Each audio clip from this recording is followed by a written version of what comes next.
বিসমিল্লাহির রহমানির রহিম। আসসালামু আলাইকুম। আপনি কি গর্ভবতী?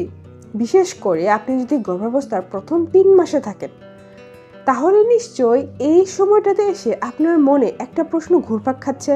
কারণ সামনে আসছে পবিত্র মাহে রমজান মাস। তো এই রমজান মাসে আমি রোজা রাখতে পারবো কিনা, তাই না? এছাড়া সাধারণত রোজা রাখা ফরজ, তাই না? তো গর্ভবতী অবস্থায় রোজা রাখা যাবে কিনা, ইসলাম কি বলে, ফরজ করেছে কিনা গর্ভবতী মায়েদের জন্য? এছাড়া বিজ্ঞানের দৃষ্টিতে প্রথম 3 মাসে রোজা রাখা নিরাপদ কিনা, তাই বলবো ভিডিওটা শেষ পর্যন্ত দেখবেন। কারণ এই ভিডিওতে কিন্তু আমি আপনাদের ভয় দেখাবো না বা আপনাদের এমন কিছু বলবো না যেটা কিনা বাড়াবাড়ি পর্যায়ের হয়ে যায়। সত্য কথা বলবো, ইসলাম কি বলে সেটা নিয়ে বলবো, এবং বিজ্ঞান এ সম্পর্কে কি নিয়ে বলে সেটা নিয়ে বলবো। এই জন্যই বলছি ভিডিওটা শেষ পর্যন্ত দেখবেন, কারণ শেষে কিন্তু আপনি নিজে সিদ্ধান্ত নিতে পারবেন, কারণ আমি আপনাদেরকে স্পেশাল গাইডলাইন দিয়ে দিব। তো আপনি দেখছেন আমার চ্যানেল ইনার মাজুন, নতুন একটি পর্বে আপনাদের সবাইকে স্বাগত। যেহেতু আপনি ভিডিওটি কন্টিনিউ করছেন, প্লিজ লাইক কমেন্ট শেয়ার করে দিবেন। যদি নতুন হয়ে থাকেন আমার চ্যানেলে, তাহলে প্লিজ সাবস্ক্রাইব করে আমার চ্যানেলের সাথেই থাকবেন। তো চলুন আর কথা না বাড়াই মূল আলোচনায় চলে যাই। আমরা তো সবাই জানি, তাই না, গর্ভাবস্থার প্রথম 3 মাসটা খুবই গুরুত্বপূর্ণ। কেননা গর্ভাবস্থার প্রথম 3টা মাস কিন্তু মায়েদের জন্য খুবই সংবেদনশীল সময়। আর বিশেষ করে এই সময় কিন্তু বাচ্চার হার্ট, লাংস, ব্রেন, কিডনি এগুলো কিন্তু তৈরি হয়। আর মায়ের তো বিভিন্ন ধরনের শারীরিক পরিবর্তন রয়েছে, যেমন বমি ভাব, বমি, অতিরিক্ত মাথা ঘোরা, প্লাস শরীর দুর্বল লাগা, এছাড়া খাবারে অনীহা আর পানি শূন্যতা তো রয়েছেই। আর অনেক মা তো এই সময় ঠিকমতো খেতে পর্যন্ত পারে না। এখন প্রশ্ন হচ্ছে, তাহলে এই সময় রোজা রাখা নিরাপদ হবে কিনা? তার আগে চলুন দেখি ইসলাম এ সম্পর্কে কি বলে। গর্ভবতী মায়েরা এই সময় রোজা রাখতে পারবে কিনা? আমরা কিন্তু কম বেশি সবাই জানি ইসলাম হচ্ছে শান্তির ধর্ম। ইসলাম কিন্তু খুব সহজ এবং মানবিক ধর্ম। কুরআনে আল্লাহ তাআলাও কিন্তু বলেছেন, আল্লাহ তোমাদের উপর কষ্ট দিতে চান না, তিনি তোমাদের জন্য সহজ করতে চান। এটা কিন্তু সূরা বাকারাতে বলা আছে 185 নম্বর আয়াতে। ইসলামী ফিকহ অনুযায়ী কিন্তু বলে থাকেন যে যদি কোনো গর্ভবতী মা নিজের শরীরের ক্ষতির আশঙ্কা করেন কিংবা বাচ্চার কোনো ক্ষতির আশঙ্কা করে থাকেন, তাহলে কিন্তু বলা হয় যে তার জন্য রোজা রাখা ফরজ নয়। রোজা রাখা নিয়ে, স্পেশালি গর্ভাবস্থায় রোজা রাখা নিয়ে ইসলামী আলেমদেরও কিছু মতামত রয়েছে। চলুন আপনাদেরকে সেটা বলি। কিছু কিছু আলেম বলেন, যদি বাচ্চার ক্ষতির আশঙ্কা থাকে তাহলে এই যে কাজা রোজাগুলো রাখবেন, সেই কাজা রোজার সাথে সাথে পাশাপাশি আর কি ফিদাইয়াও দিতে পারেন। ফিদাইয়া মানে হচ্ছে দান খয়রাত। কিন্তু জোর করে রোজা রাখার কোনো হুকুম নাই। ইসলাম কিন্তু কখনোই চায় না মা অসুস্থ হোক কিংবা গর্ভের বাচ্চাটা অসুস্থ হোক। এখন চলুন তাহলে বলি, ইসলামের কথা তো বললাম, চলুন এখন বলি এই ডাক্তারি ভাষায় বা বিজ্ঞানের ভাষায় এই গর্ভাবস্থায় রোজা রাখা নিয়ে তারা কি বলে। দেখেন, ডাক্তার বা বিজ্ঞানীরা কিন্তু বলে প্রথম 3টা মাস কিন্তু মায়েদের জন্য খুবই ঝুঁকিপূর্ণ সময়।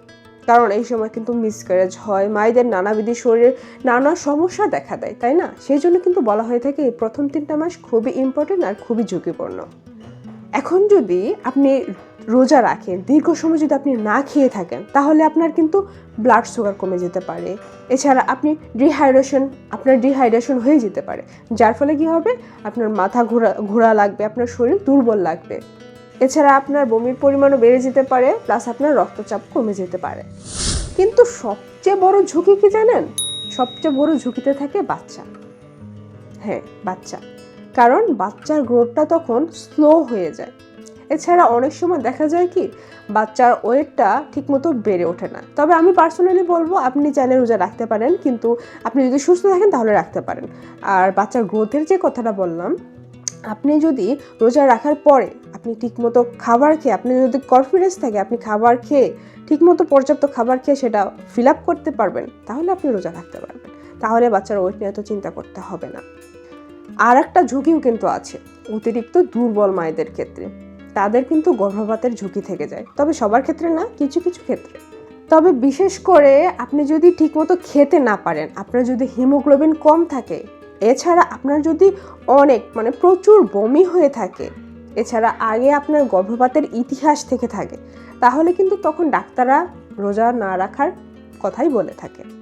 কারণ তখন সেই মার জন্য বা বাচ্চার জন্য রোজা রাখাটা বা সারাদিন না খেয়ে থাকাটা হিতে বিপরীত হয়ে যেতে পারে।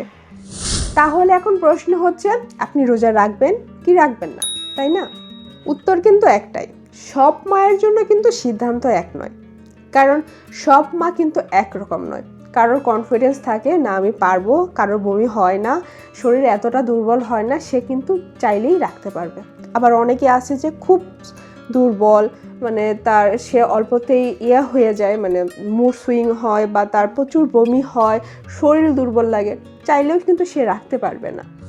তবে চাইলে আপনি রোজা রাখতে পারেন যদি দেখেন আপনার বমি কম হয়, আপনার খেতে খুব সমস্যা হচ্ছে না, শরীর ভালো থাকে, ঠিকমতো পানি খেতে পারেন, খাবারও খেতে পারেন, মোস্ট ইম্পর্টেন্টলি ডাক্তার যদি আপনাকে অনুমতি দেয়। তবে যদি দেখেন আপনার দুর্বলতা খুব বেশি হচ্ছে, মাথা ঘুরছে, খুব বেশি বমি হচ্ছে, প্রেশার বা সুগারের সমস্যা থেকে থাকে, আর ডাক্তার যদি আপনাকে মানা করে থাকে, তাহলে কিন্তু আপনার রোজা রাখা যাবে না। মনে রাখবেন, নিজেকে কষ্ট দিয়ে ইবাদত করা কিন্তু ইসলাম সমর্থন করে না। আপনি চাইলে কিন্তু পরবর্তীতে এই রোজাগুলো পরবর্তীতে কাজা রাখতে পারবেন। তাই আপনার যদি খুব বেশি কষ্ট হয় তাহলে রাখতে যাবেন না। এখন অনেক মায়েদেরই, স্পেশালি যারা আল্লাহ ভীরু রয়েছে, তাদের মনে একটা প্রশ্ন আসতে পারে যে রোজা যদি আমি না রাখি তাহলে গুনাহ হবে না? একটাই উত্তর, না, হবে না। কারণ আপনি প্রেগনেন্ট, আপনি আল্লাহর দেওয়া ছাড়ে অংশগ্রহণ করে ফেলেছেন। কেননা আপনি একজন মা হিসেবে দায়িত্ব পালন করছেন, গর্ভের বাচ্চাটাকে বহন করছেন, বড় করে তুলছেন, তাকে পৃথিবীতে জন্ম দেবেন। তাই বলবো, আপনার যদি অতিরিক্ত কষ্ট হয় বা বমি বমি ভাবটা বেশি থাকে, প্রথম 3টা মাসে অনেকেরই হয়, তখন আপনি যদি না পারেন রাখবেন না। যদি আপনার কোনো প্রকার কষ্ট না হয়, আপনি শরীরটা আপনার সুস্থ থাকে, আপনি ভালো থাকেন, তাহলে চাইলে রাখতে পারবেন। তো আশা করি আজকের এই ভিডিওটি আপনাদের অনেক উপকারে এসেছে। আসন্ন রমজান মাসে আপনাদের এই ভিডিওটা খুব কাজে লাগবে। ভিডিওটি ভালো লাগলে কিন্তু প্লিজ একটা লাইক দিয়ে দিবেন। যদি কোনো প্রশ্ন থাকে সেটা কমেন্টে জানাতে পারেন, উত্তর দেওয়ার চেষ্টা করবো ইনশাল্লাহ। যদি নতুন হয়ে থাকেন আমার চ্যানেলে, তাহলে প্লিজ সাবস্ক্রাইব করে চ্যানেলের সাথে থাকবেন, পাশের বেল আইকনটি বাজিয়ে দিবেন, যাতে পরবর্তী ভিডিও নোটিফিকেশনটি সবার আগে আপনার কাছে পৌঁছায় আর আপনার মিস যাতে না হয়ে যায়। তো ভালো থাকবেন, সুস্থ থাকবেন, দেখা হবে আগামী পর্বে। ততক্ষণ পর্যন্ত আল্লাহ হাফেজ, আসসালামু আলাইকুম।